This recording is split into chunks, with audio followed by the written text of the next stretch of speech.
Properties ಇನ್ ಮೈಸೂರು. ಇದು 35 ಗುಂಟೆ form, 20 ವೆರೈಟೀಸ್ದು fruit trees ಇದೆ. ಇದರಲ್ಲಿ ಎಲ್ಲ ಒಂದು 40% ಫಲ ಕೊಡ್ತಾಯಿದೆ. ಇನ್ನು 40% ಬರೋ ವರ್ಷ, ಇನ್ನು 60% ಬರೋ ವರ್ಷ ಬರುತ್ತೆ. ಆ ಥರದ್ದು ಪ್ಲಾಂಟೇಷನ್ ಮಾಡಿದ್ದಾರೆ. 20 ವೆರೈಟೀಸ್ ಫ್ರೂಟ್ ಟ್ರೀಸ್ ಇದೆ. ಫುಲ್ ಸುತ್ತ ಕಾಂಪೌಂಡ್ ಹಾಕಿದ್ದಾರೆ. ಅಲ್ಲಿ ನೋಡಿ ವೈಟ್ ಕಲರ್ ಹೊಡೆದಿರೋದು ಕಾಂಪೌಂಡ್ ಕಟ್ತಲ್ಲ ಇದೇನೆ.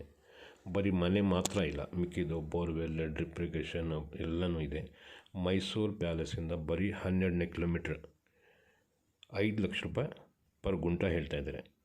35 ಗುಂಟೆ ಇದೆ. 1 ಎಕರೆಗೆ 5 ಗುಂಟೆ ಕಮ್ಮಿ ಇದೆ. ಬಸ್ ಸಿಟಿಗೆ ತೀರಾ ಹತ್ತಿರದಲ್ಲಿದೆ. ಇದರಲ್ಲಿ ಫಾರಿನ್ ಕಂಟ್ರೀಸ್ದು, ಜಪಾನ್, ಚೈನಾ ಮತ್ತು ಮಲೇಷ್ಯಾ ಅಲ್ಲಿದ್ದೂ ತೊಗೊಂಡ್ಬಂದು ಹಾಕಿದ್ದಾರೆ ಗಿಡಗಳು.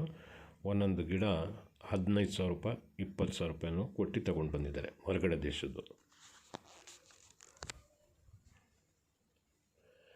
ಇಂಡಿಯನ್ ಫ್ರೂಟ್ ಟ್ರೀಸ್ ಜಾಸ್ತಿ ಇರೋದು ನೋಡಿ. ಇದು ಮಾವು ಕಾಣ್ತಾ ಇದೆಯಲ್ಲ, ಇದು ಜಪಾನಲ್ಲಿ 20,000 ರೂಪಾಯಿ ಒಂದು KGಗೆ ಅಂತೆ. ಆ ಥರದ್ದು ತೊಗೊಂಡು ಬಂದಿದ್ದಾರೆ. 20,000 ರೂಪಾಯಿ ಇದು ಗಿಡ.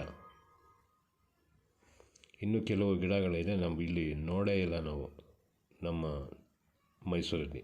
ಅಂಥ ಫ್ರೂಟ್ ಟ್ರೀಸು ಹಾಕಿದ್ದಾರೆ. ಕ್ಲಿಯರ್ ಟೈಟ್ಲ್ ಇದೆ. 5 ಲಕ್ಷ ರೂಪಾಯಿ ಪರ್ ಗುಂಟ.